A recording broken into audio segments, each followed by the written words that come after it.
Très bien. Monsieur Fakoli, comment la religion négro-africaine définit-elle la fin du monde ou vous n'y croyez pas du tout, vous? Je commence avant tout par rendre hommage à nos vénérables ancêtres de tout capital, c'est-à-dire de toute l'Afrique, de tout le monde noir. Quelle que soit leur croyance, je rends hommage à nos ancêtres, nos seuls guides, notre seul espoir. Pour nous, le monde ne se limite pas seulement à la Terre. Notre dimension du temps, notre espace n'est pas le seul espace existant sur Terre. Il y a d'autres dimensions temporelles, notamment le monde invisible. Le monde invisible est aussi habité qu'ici. Voilà pourquoi les théosophes chez nous disent ce qui est en haut est comme ce qui est en bas et vice-versa. Les deux mondes sont totalement imbriqués. S'il y avait fin du monde ici, catastrophe naturelle ou tout ce qu'on veut, cela voudrait dire que dans l'autre dimension du temps, la vie continue d'exister. Parce que dans l'autre dimension du temps, ceux qui y sont n'ont pas besoin de nous pour vivre. Ils n'ont pas les mêmes besoins que nous. Ils vivent d'énergie, ils sont simple énergie.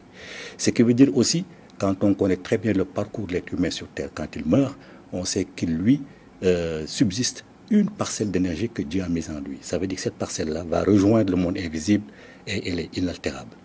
Alors si on veut parler de fin du monde, il faut supposer que non seulement la vie va disparaître sur cette Terre, mais qu'elle va aussi disparaître dans le monde invisible. Or, le monde invisible, dans le monde invisible comme dans le monde terrestre, tout ce qui vit et qui est naturel possède une parcelle de Dieu.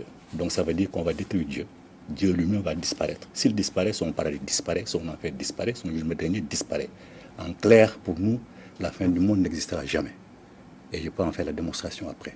Jamais elle n'existe. Monsieur Fakoli, vous croyez vous aussi que les catastrophes naturelles sont-ils un châtiment divin ou des signes annonciateurs? Vous ne croyez pas à la fin du monde? Absolument pas. Mais je dois apporter une précision. Allez-y. Nous croyons en Dieu. C'est nous qui l'avons le premier découvert, puisque nous sommes les fils de l'humanité. C'est nous qui avons le premier réfléchi à l'existence de la vie. Quand vous dites nous, à quoi faites-vous nous allusion? Noirs, nous Africains, nous sommes les fils aînés de Dieu. Ça, scientifiquement, c'est démontré, historiquement aussi.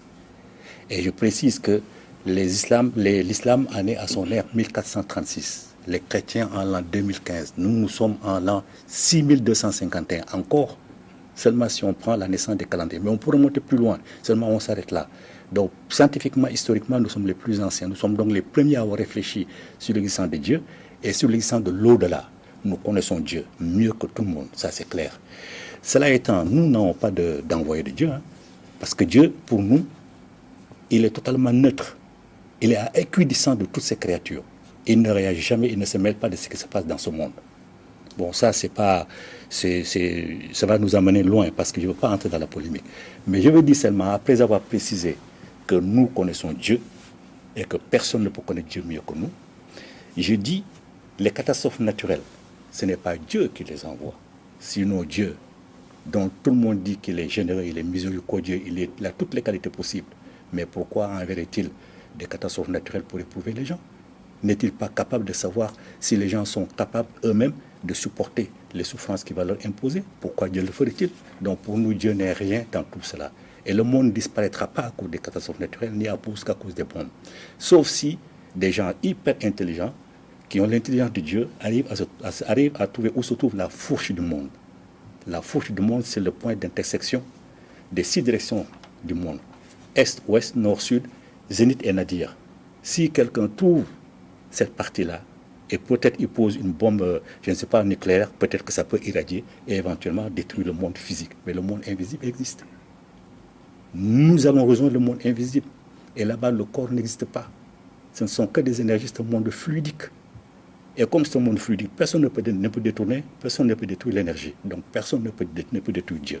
À moins que Dieu lui-même veuille accepter de se suicider et disparaître en même temps que ses créatures. Parce que lui, il est la totalité de toutes les parcelles des choses qui existent et qui sont naturelles. Chacun de nous a une parcelle. Quand l'être humain meurt, son corps physique disparaît avec l'ombre une fois qu'il est enterré. Les équivalents du corps physique et de l'ombre sont l'âme et l'aura. Eux aussi disparaissent dans le flux universel, sauf si les suceurs d'âme, qu'on appelle les sorciers, mangent effectivement, avalent l'âme de la personne. Mais eux, quand ils vont mourir, l'âme de la personne va également rejoindre le monde invisible. Mais la personne, il lui reste une entité, c'est la parcelle que Dieu a mise en elle. Celle-là, elle est survie, elle est éternelle. Quand elle va de l'autre côté, elle a toutes les qualités que Dieu a. Elle n'a pas faim, elle n'a pas soif, elle n'a